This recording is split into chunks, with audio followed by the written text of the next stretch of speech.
Rewarding the calm. This is something that's quite a popular phrase. It's nearly as popular phrase as ignoring the bad and rewarding the good. It's a bit more practical than that, and I want to explain how you can reward the calm, even if your dog is really, really fizzy and really excited and is never calm, which is what people struggle with a lot with when I see clients and they say, Tilly, I've really been trying to, ignore the bad and reward the good, but he's just never good, which I think is quite funny actually. But it's a similar point. One thing to definitely realise about ignoring the bad and stuff, it doesn't work, because a lot of what dogs do that we deem as bad, like pretty much everything they do, so digging, barking, it's a reward for the dog. So it's rewarding for the dog to do these actions, hence you can't ignore them, because they'll just keep doing them because it's rewarding for them. So it's only worth ignoring something really if it's not rewarding for the dog, which most of the reason why they do things is because they're getting a reward somewhere. So if you're not involved with it, chances are it's just a reward in itself. Especially things like digging and chewing, they love it. They're getting a lot of good things, good chemicals happening when they do these things. So it's more about redirect really. But rewarding the calm is important. It's important for maturity, because some dogs, particularly things like spaniels and some cockapoos as well, they're never going to calm themselves down. They just literally can't do it. In a natural environment, they would rely on the other dogs in the group to calm them down. And the other dogs would basically, if they were too much or barking or being annoying, basically, they would just keep flattening them and squashing them into the mud over and over and over until they were calm. Obviously, we don't have to do that, but that's just an example of what would happen in a natural environment. The other dogs would get involved, which actually is you. It's meant to be you. So I want to go through two examples, and it's just a quick one, really, indoors and outdoors, of how to reward the calm. Now, I have got two videos of Chuck the Labrador, who is extremely excited, and they're on TikTok. They're probably on Facebook if you can find them. TikTok's probably the easiest way to find them because you can scroll through everything. But it's basically showing you how he should be coming out of his pen or his crate, i.e. calm. So I'm rewarding the calm because I'm waiting for him to be calm, and then I'm opening the gate, or I'm opening it slowly and then shutting it because he starts leaping about again. But have a look at those so you can see basically what I mean. You've got a visual for it. But rewarding the calm, I'm going to use Guess as an example and other dogs as an example, because that's two of the most exciting times for dogs. So Guess, reward the calm, it kind of leaves a bit out that sentence, because also you have to stop the reward happening as well. So when your Guess comes in, if your dog's going nuts and mental and jumping and everything, it's very hard for people to ignore that of a dog. Chances are, whenever I see a dog that's really excited, is that somewhere in the family or a guest is making the dog really crazy excited when they come in. It only has to be 1 person out of 10 for the dog to be excited for the majority of guests, because they're waiting for that moment. So dog excitement with guests, you have to stop that. Anyone who's coming through the door going, "Wow, Benny, let's go," that's not acceptable. Do it half an hour after you've come in, when the dog's calmed down. Don't do it at the door. So, but what you need to do so for guests is, if your dog's excited, is that you don't want your dog in that state of mind and action, like jumping up. Really, it's, to be honest, excited dogs with all four on the floor isn't a problem, to be honest, but most excited dogs do jump up to reach you, and a lot of guests bear hug the dog and love it. It feels great, and some owners do as well. But you're rewarding that mentality, and it's not reward the calm. You have to reward the calm. So what does this mean? It means that your dog can't get to a guest physically get to a guest with that behaviour. So any kind of excitement and things like that, we physically stop the dog from getting to the guest by putting a lead on. That's all you have to do. It's just, no, you can't get to the guest until you're calm. And it might take a little while, but that's fine. Then you can use treats and Kongs and redirect to calm the dog down. So, you call them to you as the owner, and wait for your dog to calm down. And then when your dog has calmed down, then they can get closer to the person. Now, some dogs at this point, again, lose the plot because they find people so exciting. I remember I think it was Strood. I had an XL bully before the ban, but they were obviously worried about him because he was so excited and strong, you know. But we spent a long time on getting him to calm down, and it's the same thing. Now, to help dogs out, you can't obviously tell your dog, look, if you just calm down, Auntie Janice is going to see you now and give you a cuddle, and it's fine. Just please don't put your big paws on her shoulders, okay? You can't say that, but what you can ask a dog to do is sit. Almost every dog I've worked with knows sit anyway. It's very easy for your dog to get, and then you start rewarding that. And once they realise that, one, the reward of the guest is taken away by the lead, they cannot reach the guest, and two, they are actually getting a reward. Probably isn't as good in the dog mind as the guest, but they're getting a reward for sitting. They'll start to get the picture of, when I do this, and sitting is a calmer action than jumping. So you start with that. It just helps them out a bit. And sometimes when I'm doing the crate thing, if you see on the videos, sometimes I ask puppies to sit as well, because it helps them out. Otherwise, you could be waiting forever with the dog bouncing up and down in the crate or bouncing up and down the lead.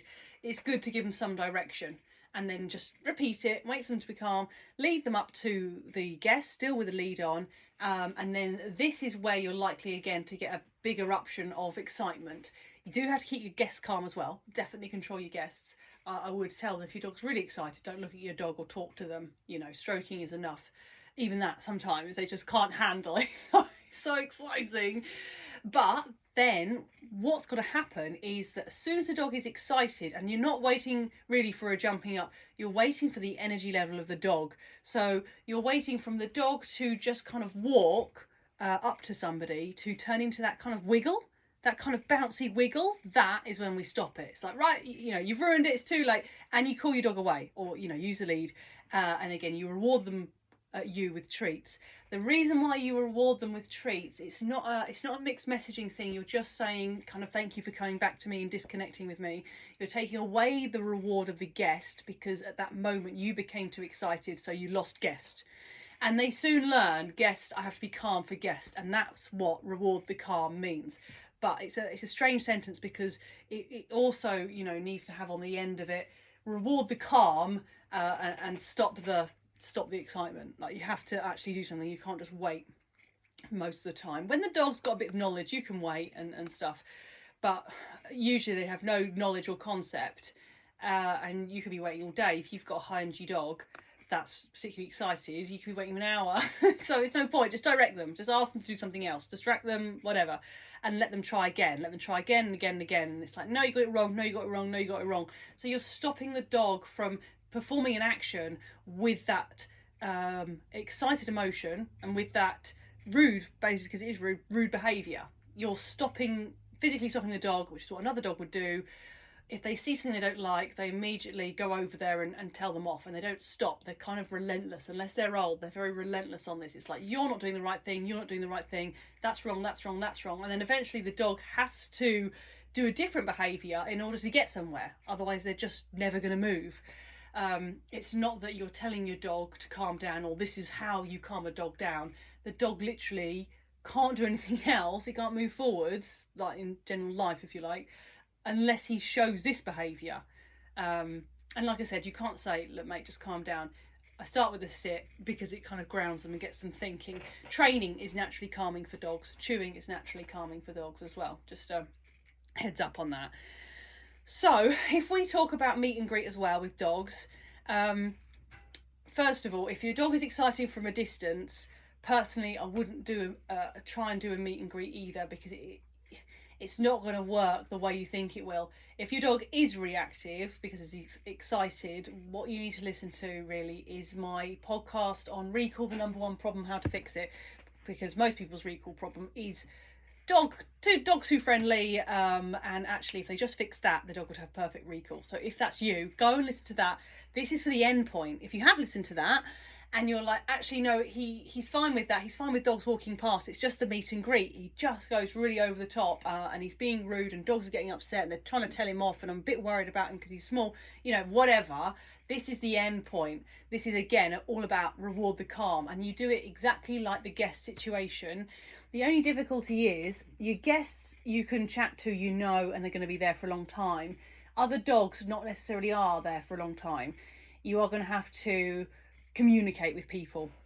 It's very helpful if you can get into a conversation with somebody and the dog is there for a while with your dog, because otherwise you're going to be just chasing people around the park. You need to just find one dog and work there for a kind of 10 minutes, 10-15 minutes, depending on how excited your dog is. But it's the same thing. So ideally, your dog doesn't react to dogs unless they're very, very close, and your dog's tired. That's always a bit easier as well. So give them a run first. Doesn't have to be long, even 20 minutes. It just kind of takes the edge off, really. Anyone thinking I'm talking about letting them off, no, just long line and zigzag madly, so that your dog runs like a wild horse for 10 or 20 minutes just to get off a bit of steam. Then go finding dogs, and what you want to do is exactly the same. As soon as they see the dog and they start changing the body language from little dogs tend to kind of amble trot, big dogs tend to kind of waddle, but say you're watching your dog and they've noticed the dog, and instead of putting their head down or head sideways because they're like, oh, there's a dog, oh yeah, and there's a smell there, that's relaxed, right? That can move forwards. If they lock onto a dog, if they move faster, if they get a bit wiggly, that's a stop. And we stop there, wherever it is, we stop there, and we ask for that calm. So you can ask for a sit. It's not particularly necessary. It's more that the way to calm a dog down in that situation is just continuously look at you and look at the other dog. So again, it's similar with the guests. You do it with treats, back and forth, back and forth, back and forth, until your dog realizes, there is a dog there, but looks like we're not going to go bounding over to it and have a massive game, so I might as well relax. Then you can step forward again. This is why, if your dog is excited from a distance, you've got to sort that out, because this would take you all day. Really, this is the thick end of the wedge. This is where, when you're working, it's when your dog only reacts within a metre or two of another dog, like as in it completely calm, and then when it does meet and greet, it struggles at that point. That's what I'm on about. And again, it's for all the calm. So calm moves forward, anything else doesn't. That's it. And the same when you actually get to the dog. So it's a lot of stopping and starting, because you've got to check that energy out. That's too much, that's too much. And it is. Some dogs will tolerate it, but that's still the term I would use. They don't enjoy being bounced around by a dog they don't know. They don't like it. They like calm. They like rules. They like everything, in an order, if you like. So a lot of dogs will tolerate this, and then you get the other extreme, which really won't tolerate it and will go absolutely mental. So you have to teach your dog these manners. The dog, they're only going to learn from other beings, and you can say, oh God, I hope I meet lots of dogs to teach my dog manners. That's kind of fair enough. That is how some people do it, but you have to make sure you know the other dogs around, to be honest, because not all dogs are balanced enough to tell a young dog off in the correct way. Some will go mental, and then you could have an aggressive dog because he's been attacked. You don't want to attack. The most you want is a kind of air snap and things, and it's not instant anyway. They usually have to hang around each other for a long time. It's just like family dynamics. You can't expect strangers to teach you manners. You kind of have to be around a friend, for a few months while they're nitpicking at you, like, oh, you're a bit negative, oh, you're a bit messy, and then you slowly change over the time. It's a bit like, the dogs are a bit like that. It's not instant. It's not like, oh, I'm going to go and steal a Mars bar and then someone like punches you in the face or something. That's not how we learn. We learn from our group settings. That's not right, and your dog's got to learn the same thing. So it's you and your dog, essentially. You are your dog's teacher. So you're going forwards, you've got to the dog, because yours is calm, and what you'll start to see with excited dogs is they try and stay calm. So it just means that they slowly raise the energy. Their tail might start lifting, their head might start lifting, and you just have to watch this, because some are very good at kind of calming down and some will just accelerate up, and at that point you have to pull your dog away, but only 1 or 2 meters. And you need a calm dog to do this with. Pick calm dogs. Don't pick excited ones, because then your dog is just learning he was right all along. It's just a big game. So you want calm kind of / boring dogs, really. Obviously tolerant, because you're doing a meet and greet, so there's often a bit of physical touching involved with bums and noses. But make sure that that's what you're doing. So your dog's getting excited, the other dog isn't responding at all, or barely, which is good, and then it's like, right, no, I'm pulling you away, come here, what's this, have a treat, sit down, blah blah, and then you have to wait. It's not enough. Your dog is not going to learn anything if you just disappear. This is why, again, It's harder with this because your guests are there all the time, what, for a few hours, whatever. And the other dogs are just passing through. You've got to have a chat with the owner, and you can explain what you're doing, just trying to calm him down around dogs. That's it, right? And then when he's sitting there, as long as he's not barking and whining, which you'd have to either distract out or actually leave and go and long line again because he's finding it hard. But you would then go in again. So we have got a little video of this one as well. This was with a spaniel puppy, black and white spaniel puppy, somewhere in the middle of TikTok that will be, and it's something like socializing your puppy. Have a look at that, because that's what I mean. We go find this really old dog and the puppy's really excited, and we just stand there and wait, and you know, it's getting excited and it's backflipping and going nuts, and then eventually it just sits there. So when it sits there, we can let it in again. It's just that, it's like, okay, when you've calmed down, taken a breath, then you can go in again. Oh no, you've messed it up, come out again. So that is, again, reward the calm. Calm moves forward, and it's a bit like when I do loose lead walking as well. Loose lead walking moves forward, pulling does not. But I don't, with pulling, again, it's a bit like ignoring the bad. Don't just stop there with the pulling. Either change direction or call your dog back. Your dog has to do some work. It's no good just standing and waiting. You could be waiting all day. And it's the same with this as well, with the guests. Don't just pull your dog away from your guests. Direct them, instruct them, and give them an opportunity to learn and change their behaviour. Don't just wait it out. You know, you'll be waiting, you know, until you're old. So that is what we mean by reward the calm. And you've got to do it as much as possible. So, you know, even getting breakfast, I've only really known people do this if they have had crazy excited dogs, because it's obviously such a problem that they have to do something. But what they do is, you know, the dogs are sitting and staying before their food. Like, the food's being made and the dog is in one position, and they sit there and they wait the whole time, and then the food goes down and then they say go on, and then they eat it. But I've only known, the only people who kind of bother with that are, you know, really crazy excited dogs, because you kind of have to, because it impacts your life. Whereas most dogs will give you a bit of space, or, you know, they bustle in, you just push them back or something and they listen, that's it. You don't have to do that. But that's what I mean, is other examples of where you can reward the calm. So for me, leaving the house is one. We don't leave until we calm. That's just the way it is, because if they're not listening there, they're not going to listen anywhere around. So we've got to connect before we leave. If dogs are barking in the garden, another one, it's reward the calm, but also stop the crazy. So if they're barking in the garden, it's like, right, you come in, you've lost the garden. You have to, you know, excessive barking. I'm not talking about the odd bark, but we see dogs that they just go there and bark, like that's their thing. So it's the same thing. Reward the calm, but stop the crazy. So yeah, just, you can think of as many places as you can, and then over time your dog will start to learn this calm behaviour as well. Obviously, when we do this, we have to really give with the dog as well. So give with the dog as in lots and lots of chew toys. Chewing's really important, and lots of exercise. So it's kind of like no excuse after that. It's like, well, I've exercised you physically, I've given you some lovely chew toys to help you relax, and I'm also training you, so that you know what's expected of you. There's no excuses now, we just have to get to work. If you don't exercise your dog, I do meet people who never walk their dog, which is really extreme. Like, that's not on, unless your dog's, you know, insanely old, it's not on. And then, you know, they're trying to expect all this stuff, like stop whining, stop barking, you know, relax, and it's like, well, they can't because they need to run. They gotta run, get the long line out. Let's go zigzagging around a park. So be fair with it. But yeah, definitely expect more. Just make sure you're rewarding the right things. Are you, in all situations, you can have a think about it, are you rewarding excitement or allowing excitement? Or are you purposely thinking, no, I want my dog to be calm in this situation, let's practice. Happy dog training, guys. If you're interested in more videos or stuff that I do, I am on TikTok. I usually put my TikTok videos also on Facebook and Instagram, so just search Fawn Dog for those. And the main website is fawndog1to1dogtraining.co.uk. Thanks for listening, guys.